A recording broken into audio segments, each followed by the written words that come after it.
ఇంట్లో భర్త మా కోసం, మా అందరి కోసం కష్టపడుతున్నాడు.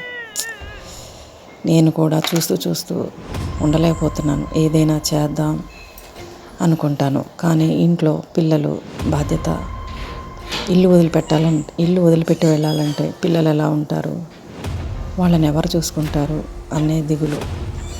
మళ్ళీ ఏమీ బయటికి వెళ్ళి చేయలేకపోతాను.